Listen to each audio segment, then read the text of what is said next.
আজকে সকালবেলা ঘুম থেকে উঠে চলে গেলাম মায়ের বাড়িতে এবং কি কি করলাম সারাদিন সেগুলো তোমাদের সাথে শেয়ার করব। সো হ্যালো এভরিওয়ান, সকলে কেমন আছো? আশা করি অনেক ভালো আছো।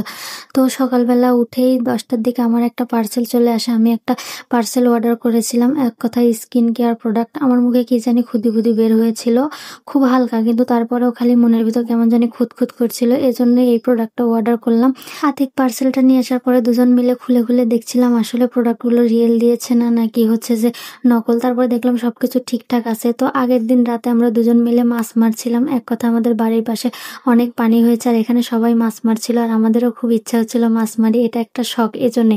তারপরে হচ্ছে যে বিকালে সবাই মিলে এখানে বসিয়ে দিয়ে মাছ মারে আর আমার তো খুব ইচ্ছা যে আমিও হচ্ছে মাছ মারবো, কিন্তু আমরা দুজনে কেউ মাছ মারতে পারি না। তাই হচ্ছে আতিককে তবুও বলেছিলাম যে একটা বড়শি নিয়ে আসো, হচ্ছে দুজন মিলে একটু মাছ মারবো। মানে এক কথায় শখ, এটা মাছ মারা আসলে সবারই শখ। আর এখানে দেখেন কতগুলো মাছ ছিল।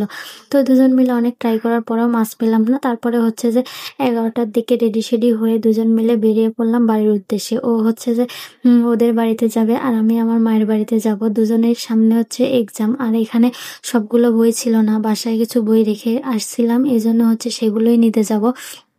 তো দুজন রেডি সেডি হয়ে রিক্সা নিয়ে হচ্ছে চলে যাচ্ছিলাম বাস স্ট্যান্ডে। বাস স্ট্যান্ডে গিয়ে আমি আমার মায়ের বাড়ির গাড়িতে উঠবো আর ও বাড়িতে যাওয়ার জন্য অন্য রাস্তায় যাবে, কারণ দুইজনের এলাকা মানে বাবার বাড়ির এলাকা তো আলাদা, এজন্য আলাদা আলাদা যেতে হবে। তো হচ্ছে আজকে প্রচুর রোদ ছিল আর প্রচুর গরম ছিল, কয়েকদিন ধরে টানা অনেক বৃষ্টি হচ্ছিল, তারপরেও হচ্ছে যখন রোদ উঠছিল প্রচুর গরম লাগছিল।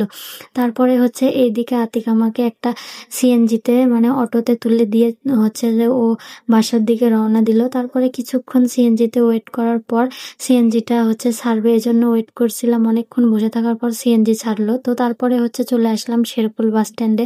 আমার বাবার বাড়ির এলাকা হচ্ছে পুঠিমারিতে। তো শেরপুল আসতে না আসতে প্রচুর পরিমাণে বৃষ্টি শুরু হয়ে যায়, আর তাই এই কারণে হচ্ছে অনেকক্ষণ ওয়েট করতে হয় আমাকে, অনেকক্ষণ দাঁড়িয়েছিলাম। তারপরে হচ্ছে যে হালকা যখন বৃষ্টি ছাড়লো তখন হচ্ছে যে মানে অটোটা ছেড়ে দিল। আমি হচ্ছে মূলত ভ্যানে ওঠার জন্য বসেছিলাম, কিন্তু বৃষ্টির কারণে আর ভ্যানে উঠলাম না। পরে হচ্ছে একটা অটো মানে রিক্সা টাইপের ওই গাড়িতে উঠলাম। তারপরে উঠার পরে হচ্ছে যে গাড়ি যখন ছাড়লো চলে আসলাম দেখতে দেখতে আমাদের বাজারে আসার পর আর হচ্ছে যে রিক্সাটা যাবে না, এজন্য এখানে আবার গাড়ি চেঞ্জ করলাম। একটা হচ্ছে যে ভ্যানে চললাম আর বৃষ্টি তো থেমে গেছিল। দেখতে দেখতে চলে আসলাম আমাদের স্কুলের পাশে। আমি এই স্কুলে পড়াশোনা করেছি। তো তারপরে হচ্ছে বৃষ্টি একদম ছেড়ে গেছে, তারপরে বাড়িতে চলে আসলাম। বাড়িতে আসার পরে দেখি হচ্ছে নানি এখানে রান্না বান্না করছিল। তো সারাদিন থাকার পরে বিকালে যেহেতু রান্না দিব, এজন্য একটু ঘুমানোর পর হচ্ছে যে আবার চলে আসলাম মা এখানে এগিয়ে দেওয়ার জন্য হচ্ছে রাস্তায় আসলো। তো সবকিছু নিয়ে চলে আসলাম হচ্ছে রাস্তায়। এখানে এসে গাড়িতে ওঠার পরে শেরপুল চলে আসলাম। শেরপুল আসার পর আবার গাড়িতে উঠলাম আর এখানে দেখেন আমাদের চলন বিলে প্রচুর পরিমাণে পানি হয়েছে, এক কথায় হাইটেক পার্কের আশপাশে। তো তারপরে হচ্ছে চলে আসলাম সিংড়া বাস স্ট্যান্ডে আর ওইদিকেও হচ্ছে আতিকও রওনা দিয়ে দিয়েছে, ও বাসায় আসছে। এই ছিল আজকে আমার ছোট্ট একটি ব্লগ।